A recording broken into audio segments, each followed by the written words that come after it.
Another round, a hotly contested bill gets passed through Iowa's House. And later, breaking new ground, women's farmers talk mental health in the field. Match set, Hawks to host Holy Cross in the first round of the national tournament. Birds are back. I'll have an update on the return of our feathered friends in weather.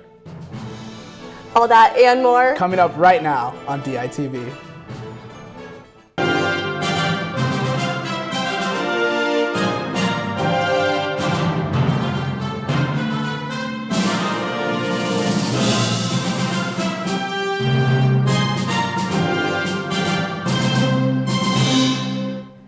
Good morning from Iowa City. Today is Friday, March 22nd. I'm Ashley Wheel. And I'm David Consuelos. And the third member of our team, DITV's Jordan Tovar, is live inside the Sky Bridge to tell us today's weather story.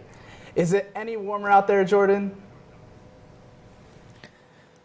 Well, David, you're out of luck for now, unfortunately, as things are going to stay chilly here over the next few days. Now, they've got me inside today as it's sleeting outside, so you better have your jacket ready today as it's only going to be 43 degrees with a high chance of rain and sleet. Now, luckily, by nighttime, things will dry up, but you'll still need to layer up as it'll only be 24 degrees. And if you're headed to the women's basketball game tomorrow, layer up as it'll be 41 degrees on your commute. I'll have more later on the return of birds to Iowa City and your extended forecast. Back to you. Thanks, Jordan. And for our top story of the day, last night the Iowa House of Representatives passed a bill to reform the area education agencies. Passed with a 51-43 vote, House File 2612 is the third version of the bill. The bill focuses on overhauling 9 AEAs throughout the state.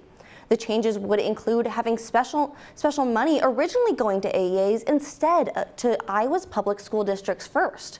Salaries for teachers would also see increases and a 2.5 increase in Iowa public school funding. While House Republicans still want the bill to become law, House Democrats still hold firm opposition. There's no money going away from that system. We're just adjusting how it flows. The reason it was created this way was because Iowa is a rural state and we needed the economies of scale to make sure that every rural kid received the services they need. The bill now advances to the Senate for further deliberations and voting. And DITV's Jace Bertrand talks with some of Iowa's female farmers about the stresses they face on the job. Here in Iowa, over 34% of farmers in the state are women, and with such a demanding job, one has to wonder how they're faring with their mental health.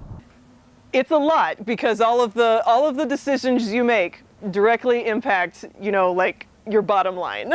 It's no secret that agriculture is the backbone of Iowa's economy.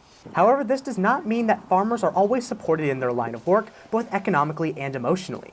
Farming generally is a really isolating practice. That isolation feeds on this unseen stress. It's like hard labor all the time, so you're pushing your abilities both mentally and physically all the time. Farming is a male-dominated industry, adding another stressor for women as they work through sexism and discrimination. It's tough, and I think that actually leads a lot of women who are kind of earlier in their career to decide against this or to feel incapable. They often feel very invisible or silenced. They often feel like they don't know enough to be able to have a say in what happens on their land. Land access puts additional pressure on farmers attempting to start a business. Regardless of the setbacks and stressors, many women working in the industry feel that their love of farming has only grown. We just take it one season at a time, and every season that we can have a season is a good season. And so is the amount of women in the field. The 2022 Census of Agriculture revealed that 1,000 more women had entered the industry, changing the landscape of agriculture in Iowa. From the Johnson County Poor Farm, Jace Bertrand, DITV. An Iowa City youth has been found safe after missing for 2 weeks. 12-year-old Jalen Brown was first reported missing on March 1st. Brown was reported to be found safe and well on Wednesday by Iowa City Police. No additional information has been released by police at this time. And Iowa City's police are seeking the public's help in identifying 2 people of interest in an assault at the Capitol Mall. The assault occurred in the Washington Street entrance of the old Capitol Town Center Monday night. Iowa City Area Crime Stoppers is offering a $1,000 reward for information about the incident. And tears and laughter filled the Iowa City Public Library last night. An event hosted by Dr. Lena Murillo discussed women's history and how far women have come in the past century. It also gave space for women to come together as a community. Taken a rhetorical opportunity posed by these. Because we also get to hear from folks in our community to help shape our scholarship and the way we're thinking about things. So I think it's actually incredible that we have these kinds of programming here. The discussion focused on how women's say on abortion. Has come a long way. It's affirming that it's not just a man's decision. Murillo also took time to answer a few questions from the crowd. She says there is still more progress to go as she wants women of all nationalities to experience this women's movement. And the future of the popular social media app TikTok is currently in question. We have DITV's Sarah Adams live in the newsroom now to tell us how the UI community is feeling about the potential banning of the app. Yeah, David, recently a bill passed in the U.S. House that might result in a ban of TikTok. Students I talked to are mostly against the bill for varying reasons. Not, definitely not, because there's so many small businesses that derive off of TikTok and they make their living off of TikTok. It's taking a lot of young voices away too, because that's the only way younger people, younger generations can be heard. Even if TikTok is banned in the U.S., many believe that another platform will rise. While it may not be an exact copy of the app, other companies will seek to fill the space left by TikTok. I think even banning TikTok, we're just going to create our own platform that does the same thing, probably. And it's not just students who believe this. Or what you're going to have is you're going to have a scramble of existing social media companies trying to rush in to fill that space. The bill is currently waiting to be voted on, but it could be months before the bill is heard. President Biden has already stated that he will sign the bill should it pass the Senate. Back to you in the studio. Thanks, Sarah. And this week, Film Scene hosted the first annual Iowa Disability Film Festival. DITV's Madison Johnson talked to people at the event and on the ways it is shedding light on the lives of people with disabilities.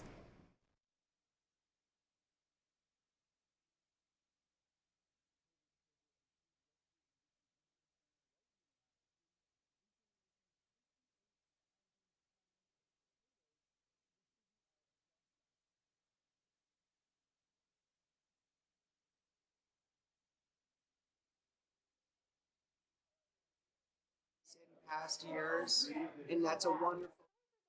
Sorry for some technical difficulties today. We'll be moving on to the next story. Administration changes are underway at the UI Healthcare Medical Center downtown. Deborah Berini, the current interim Chief Administrative Officer and Chief Integration Officer at the center, announced she will be stepping down on May 10th. Berini stepped into the role when the university took ownership of Mercy Iowa City in January. University of Iowa Healthcare plans to find a replacement soon. And Iowa City's Food Rescue Table to Table received a large donation of potatoes last week. We have DITV's Brady Barron who followed up with the organization to see where those potatoes are going. Table to Table, a food rescue and distribution center right here in Iowa City, recently received 58,000 pounds of potatoes to distribute out across Johnson County. Table to Table was prepared for a 40,000 pound donation from Canada, but when it arrived, they realized they had an extra 18,000 pounds. They got to work immediately, hosting a potato packing party last Friday to sort through the extra 18,000 pounds of potatoes and get them sent out as soon as possible. Our partners were eager to get the potatoes out to people. Coralville Community Food Pantry is one location that has already received some of the produce. Yeah, it was about 3,400 pounds of potatoes, which we've already distributed about 3/4 of that. It helps us saving money on buying other things, so that when we get free potatoes like that, of course, I'm not going to say no. However, Coralville Community Food Pantry isn't the only program benefiting from this. Table to Table is sending potatoes out to multiple food access organizations all over Johnson County, and they even sent some up to the Hawkeye Area Community Action Program in Hiawatha to spread the potatoes out across eastern Iowa. Our pantry partners and food access partners are serving at least 25,000 neighbors with Table to Table's rescued food. These potatoes are reaching that many people and more. They hope to have these potatoes distributed out as soon as possible so that they can get to the people who need them. From Table to Table, Brady Barrett, DITV. And coming up later, a pair of beloved artifacts returns to their owner. Super exciting, but first, let's take a look back inside with Jordan for the forecast for the week ahead. Thanks, guys. While it's just going to rain and sleet today, in true Iowa fashion, we're about to experience some wacky weather in the next few days. For Sunday, we're looking at snow turning into showers eventually, and on Monday, we'll see temperatures spike to 62 degrees, but thunderstorms roll into the area. And the rest of the week looks calm, with temps creeping into the 50s on Thursday. Thankfully, at least someone is enjoying this chilly weather, and if you notice around Iowa City recently, birds have been returning here after their southern migration. Just last night alone, 17,800 birds flew into the area. And in total, 403,400 birds are migrating across the U.S. currently. And by tomorrow night, 18 million birds are projected to have moved around the U.S. to their summer homes. Now, just like these birds, I'm going to migrate on downstairs. But for now, I'll send it back to you guys in the studio. Thanks, Jordan. And now this is a big weekend ahead for women's sports and sports in general at the university. That's right, Ashley. Huge weekend ahead, as last night Iowa learned who they will be playing in the opening round of their national tournament. DITV's AJ Reister was at Carver to see Holy Cross's reaction to playing the Hawks. The top-seeded Iowa Hawkeyes are set to take on Holy Cross University in the first round of the NCAA tournament after their 72-45 victory over UT Martin on Thursday. We've heard that it's going to be sold out and there's going to be a lot of attention. It's probably the biggest stage we'll ever play in, and it's super exciting, and I think everybody's really looking forward to it.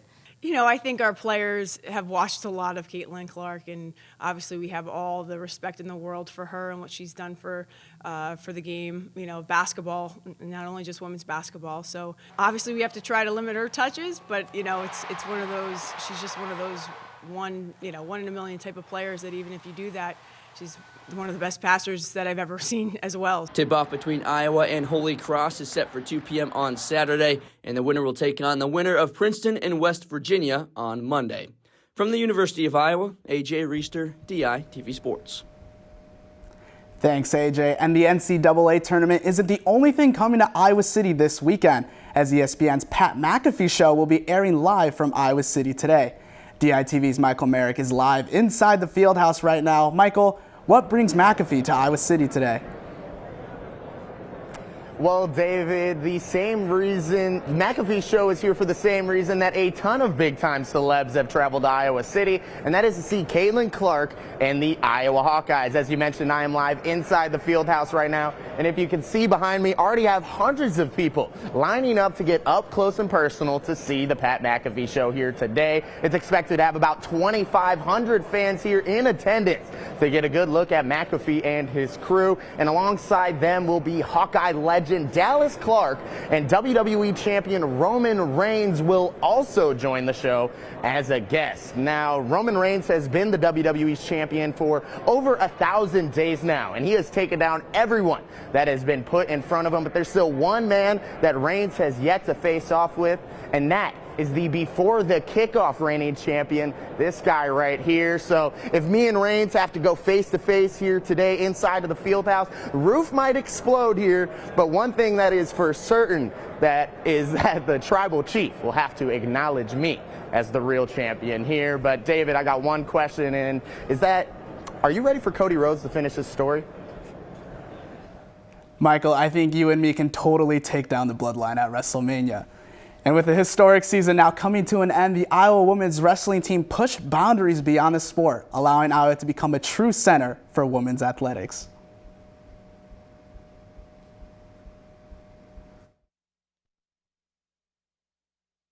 Iowa is sending 4 wrestlers to the quarterfinals after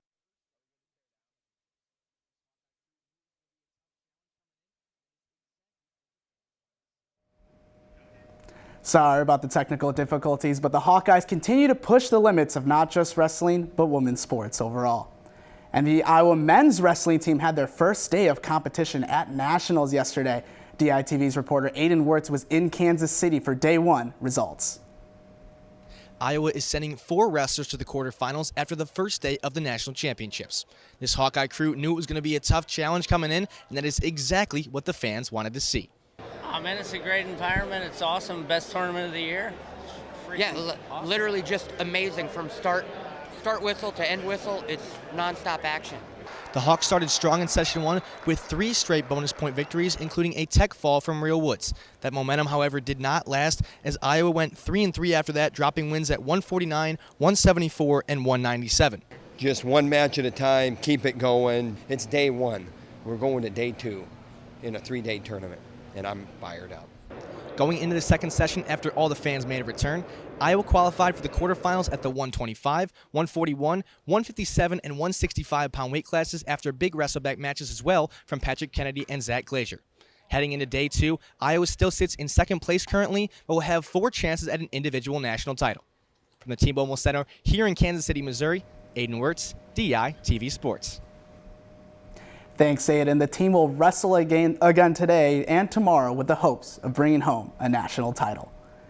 And Iowa softball hosted game 1 of a 3-game series in their Big Ten home opener against Wisconsin yesterday. The Hawkeyes got things rolling early as they brought in 3 runs in the first inning. After that, the pitching and defense would keep this game pretty quiet. Hawkeye pitcher Jalen Adams would allow only 1 run on 3 hits in a complete 7-inning performance. Iowa would scratch across 1 more run in the 5th to come away with a 4-1 win over the Badgers. They play game 2 of the series later today at 2:30 on Big Ten Plus. And the final prosecution stemming from the sports gambling investigation in Iowa was handed down Monday. The Iowa men's basketball team manager Evan Schuster pled guilty to an underage gambling charge when he placed a bet in 2020 when he was 18 years old. Schuster also placed bets on 10 Iowa men's basketball games between the 2021 and 2023 seasons. Schuster was issued a $645 fine in exchange for tampering charges against him being dropped. Sorry for some technical difficulties today, but there's still lots of excitement around Hawkeye sports right now. A lot of great big teams doing a lot right now. So much tournament play, Ashley. We get to see the women's basketball team start their March Madness journey. Very exciting. I was able to go to the women's national tournament and see their influence on the sport. And also, March Madness for men's, totally up for debate to see who wins, but super, super exciting for sports right now. For sure. And another exciting thing, after being missing for 19 years, Dorothy's ruby red slippers from The Wizard of Oz have been returned. The famous slippers famously worn by Judy Garland were stolen from the Garland Museum in Minneapolis, Minnesota during an exhibition. With the slippers being valued at $3.5 million, it's no wonder that their proper owner, Michael Shaw, was very excited to see them return and said it was a heartfelt reunion with an old friend. That is super exciting. You can see the slippers there. It's so cool. And thank you so much for joining us online or listening on KRUI 89.7 FM. We are here live from Iowa City every Monday, Wednesday, and Friday at 8:30 a.m. and online anytime at thedailyiowan.com. For Jordan Tovar, David Consuelos, and I'm Ashley Wheel, we'll see you again on Monday morning right here on DITV.